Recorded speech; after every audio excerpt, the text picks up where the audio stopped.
The sun was dipping below the horizon, casting long shadows across the cracked asphalt of Highway 47. Keanu Reeves guided his black motorcycle, a sleek, custom-built beast, off the road and into the flickering neon glow of a run-down gas station. The sign above the pumps buzzed faintly, its letters spelling out last chance fuel in a way that felt more ominous than welcoming. Dust swirled in the dry wind, and the air carried the faint tang of gasoline and something sour, like trouble brewing just out of sight. He killed the engine, the low rumble fading into silence as he swung his leg over the bike and stood. His dark jacket hung loose on his frame, and his boots crunched against the gravel as he scanned the scene. The station was a relic, peeling paint on the walls, a single flickering light above the cashier's window, and two pumps that looked like they hadn't been serviced since the 90s. A beat-up pickup truck sat parked at an odd angle near the edge of the lot, its tailgate down and a couple of empty beer cans glinting in the fading light. Keanu adjusted his sunglasses, even though the day was nearly gone, and started toward the pump. That's when he heard it, a sharp, muffled cry, followed by a chorus of rough laughter. His head turned slowly, deliberately, toward the sound. Around the corner of the station, near a rusted dumpster, he saw them, 4 men, broad-shouldered and loud, circling a young woman like vultures. She was backed against the wall, her arms crossed tight over her chest, her eyes darting for an escape that wasn't there. One of the men, tall, with a patchy beard and a stained flannel shirt, leaned in close, his voice a low growl. "Come on, sweetheart, don't be like that." Keanu's jaw tightened. He didn't know her, didn't need to. He'd seen this kind of scene before, too many times, in too many places. Men like these thrived on power, on fear, on the isolation of places like this. He took a slow breath, his mind already working through the angles. He could feel the weight of the situation pressing down, but his face remained calm, unreadable. He didn't charge in. That wasn't his way. Instead, he walked toward the pump closest to them, his steps measured, casual, like he hadn't noticed a thing. The men didn't see him at first, too caught up in their game. The woman's eyes flicked toward him, a flash of hope mixed with desperation. But she didn't call out. Smart, he thought. She knew better than to escalate things before she had to clear out. Keanu grabbed the pump handle, letting it clank loudly against the metal frame as he slotted it into his bike's tank. The noise cut through the air, sharp enough to make the men pause. Patchy Beard straightened up, turning his head toward Keanu with a scowl. "What's your deal, man?" he barked, his voice thick with bravado. Keanu didn't look up right away. He let the gas flow, the steady glug-glug filling the silence as he tilted his head slightly, just enough to catch them in his peripheral vision. "Just fueling up," he said, his tone low and even, like he was commenting on the weather. "Long ride ahead." The other 3 shifted, sizing him up. One of them, shorter, with a buzz cut and a chain dangling from his belt, stepped forward, cracking his knuckles like it was a performance. "This ain't your business, pretty boy," he sneered. "Keep your eyes on your bike." Keanu finally turned his head, meeting Buzzcut's gaze through the dark lenses of his sunglasses. He didn't say anything for a moment, just let the weight of his stare settle. There was something about the way he looked at them, not angry, not afraid, just present. It threw them off, made the air feel heavier. "I see a lot of things," Keanu said, his voice still calm.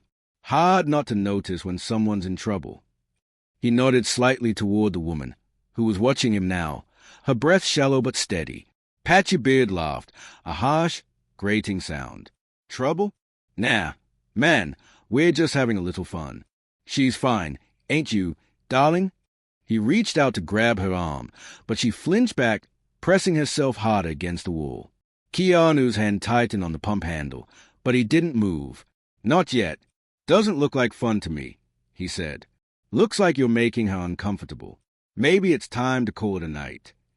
The third guy, bigger than the others, with a shaved head and a tattoo snaking up his neck, stepped closer, his chest puffed out. "You telling us what to do, huh? You got no idea who you're messing with." Keanu clicked the pump back into its cradle, the tank full. He turned to face them fully now, hands loose at his sides, stance relaxed but ready. "I don't need to know who you are," he said. "I know what you're doing, and I know it stops now." The fourth man, quieter than the rest, hung back, his eyes darting between Keanu and his buddies. He was a weak link, Keanu noted, nervous, unsure. Good. That gave him an edge. Buzzcut took another step, closing the distance. You think you're some kind of hero? We'll mess you up, man. 4 of us, 1 of you. Keanu tilted his head, a faint smile tugging at the corner of his mouth. 4 of you, he repeated, letting the words hang. But you're not moving. Why's that? The question caught them off guard. 𝗡cie𝘁𝗶𝗰𝗲 blinked, his bravado faltering for a split second. What the hell's that supposed to mean? Means you're hesitating, Keanu said, his voice steady as stone. Means you're not as sure as you want me to think. 4 of you, yeah, but you're standing there, talking instead of doing. Maybe you're wondering if it's worth it. Maybe you should be. Tattoo Neck snorted, but there was a flicker of doubt in his eyes. You're full of crap, man. We could take you easy. Could you? Keanu asked, his tone almost curious. He took a single step forward, not aggressive, just enough to shift the dynamic. You don't know me, don't know what I can do. But I know this. You're loud, you're angry, and you're picking on someone who doesn't want your attention. That's not strength. That's weakness. The words hit like a slow burn. Buzzcut's face twisted, his fists clenching, but he didn't swing. Not yet. Keanu kept going, his voice low and deliberate, each word sinking in deeper.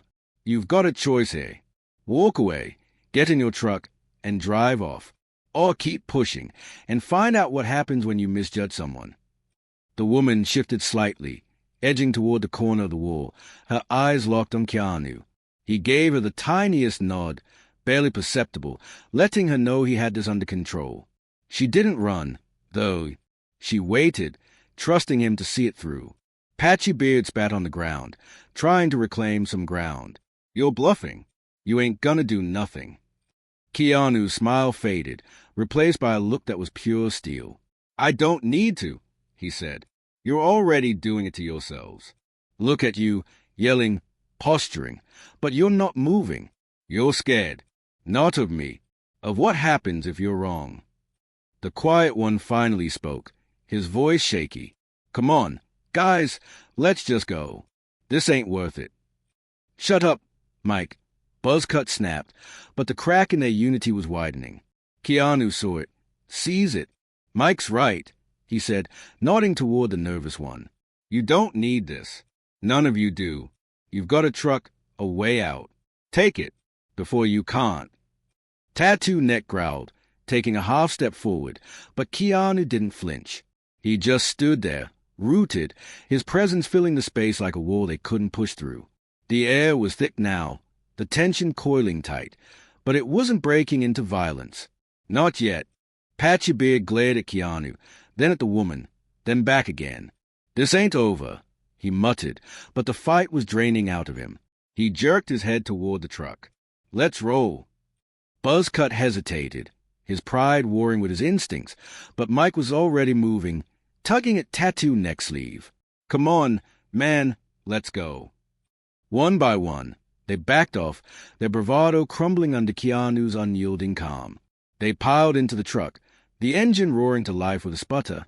𝗡cie𝘁𝗶𝗰𝗲 leaned out the window as they peeled out, shouting something incoherent over the growl of the motor, but it didn't matter. They were gone. Keanu watched until the taillights disappeared into the dusk, then turned to the woman. She was still against the wall, her arms uncrossed now, her breathing steadier. You okay? He asked, his voice softer now, gentler. She nodded, brushing a strand of hair from her face. Yeah, thanks. I didn't know what to do. You didn't have to, he said simply. You held your ground. That's enough. She managed a small smile, then glanced at his bike. You're not from around here, are you? Just passing through, he said, walking back to his motorcycle. He swung his leg over the seat, pausing to look at her. You got a way out of here.